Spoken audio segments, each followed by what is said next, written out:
terms of greater leadership support. Kavir, global trends indicate a need for greater leadership support. Are you seeing enough leadership support of change management?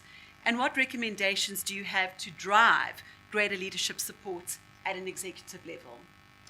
I think the answer is yes and no. In some instances, some businesses are better than others. Almost all businesses are changing just purely because they're being disrupted. So I'm not so sure if they are change managing as such.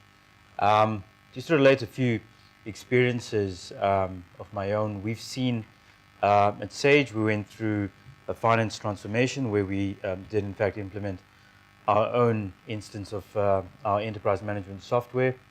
And there, initially, we were perhaps a bit uneducated about the value of change management. And we went down the process and we learned a few things very quickly. We learned from our colleagues, we learned from our customers, our suppliers, and we brought change management on board, and it actually started working to the point we have been able to expand our shared service center that we've now set up across the rest of our Africa region, and we brought our Middle East functions into the shared service center as well. That's based in Johannesburg.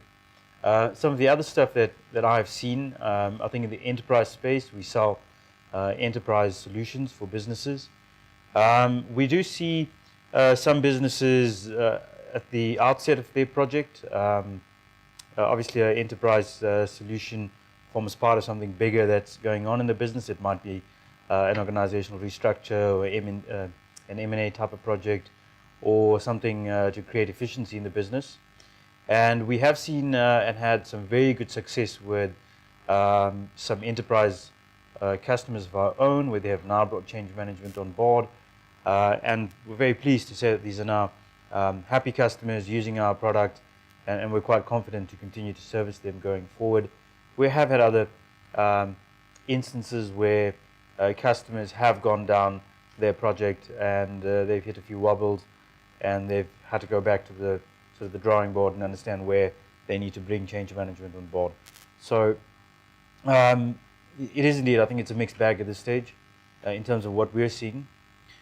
So what we always try to promote from as we go to market and as we try and partner with either our business partners or with customers as they go through these kind of processes in their business, is a far more cohesive approach that looks at everything that they're trying to do in the business, and change management certainly is part and parcel of that. It's critical, and again, this is perhaps a bit of my own opinion, but it is important that change management is part of the onset of these projects, and it's really where you're looking at making a fundamental change in some area in the business that really does impact on many things. Ultimately, it impacts the culture of your business, which will impact your ability to succeed or not. So it's important that you manage this quite transparently and quite openly. Thanks. And one of the things, just to add, in terms of bringing change in early, we've had experiences where change management gets brought in right at the very end, when they realize that there's a problem and that things are failing. And it's almost like you're expected to come in with a magic wand and magic away everything that's been done wrong leading up until that point. I don't know if you've had that experience. So I definitely find as a change manager, it's so much better being brought in on the onset as opposed to coming in towards the end. Are there any questions for the panel around leadership support, or maybe observations that you've seen within your environment? Yes. So I want to find out, when you were doing your transformation, how did you manage the leadership resistance for change management? I think that's a good question. Resistance sits in the organization in two spaces, one at the leadership space and then also from a colleague user space. From a leadership space, I think it was a bit easier for us because we got to the point where the opportunities for error and the opportunities for or the cost of not getting something right became quite obvious and quite tangible. So it's quite, it becomes easy from a leadership perspective to build support and build buy-in as to why we need to change the approach and why we need to bring change management on board.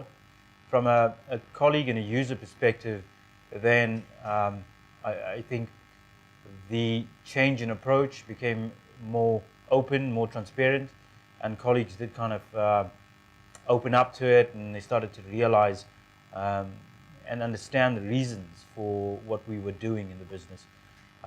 So maybe perhaps our example not the best as to why or how you bring leadership on board. And I think this is an evolving space. People are starting to see more value, as we certainly see it some of our experiences with customers. So it's a great question because it's something that is becoming more and more of an issue in organizations because of the amount of change that's being introduced.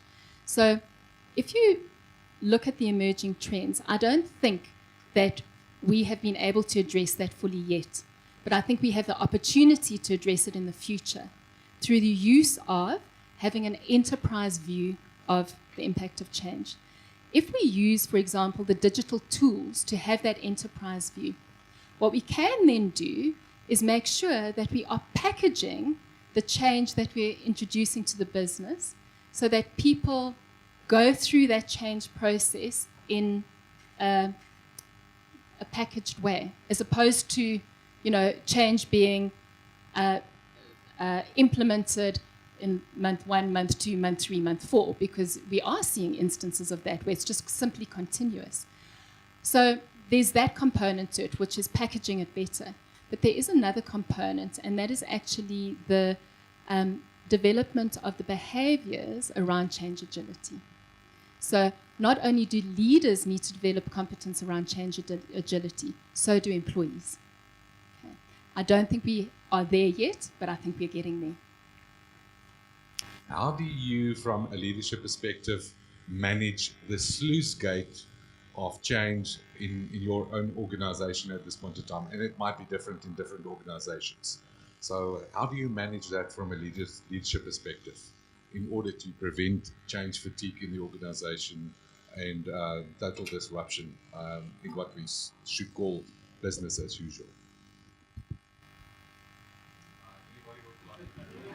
We look into the leaders. I'm not sure it's fair for me to ask the question since Kobus is part of my team. Not very well, Kobus.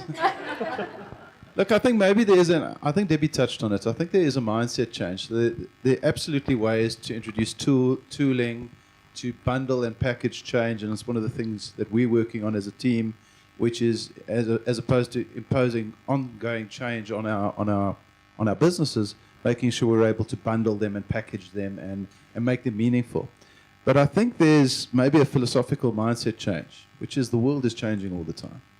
So either you don't change and you're redundant, which is going to be a big change because then you don't have a job, or you allow change to happen to you because financial services, let's look at the landscape. 20 years ago, there were 4 big players, and that's who you competed with. Now you've got Discovery Bank coming online. You've got Time. You've got who the new guys first, or you've got Capitec. And we often talk about, competitive landscape. Discovery Bank coming online, new bank, they don't have to integrate old technologies. Middle market, highly profitable. Loyalty and rewards programs that are best of breed. Client insights that are world class. How do you compete against these people? So the first realization is change is going to happen. I think the second one is how can you manage that change as effectively as possible?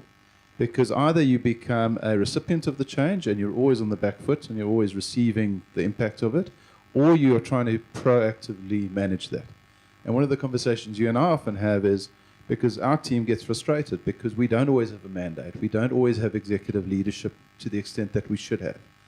But we've never done this well in the past. So even if we can get this 30 or 40 or 50% better than what we've done historically, that's going to be a material change in the experience that our frontline staff have. And then I think the other thing is to make sure that change is relevant to your target audience. Because to go and meet with a frontline staff member, a clerk in a branch, and talk about the strategic imperatives of winning in 2020 and what that means is meaningless. These are people who want to know, will I have a job? Can I service my clients? What is my career progression? What is my earnings potential? So it's very important that you're relevant to the target audience that you're trying to serve.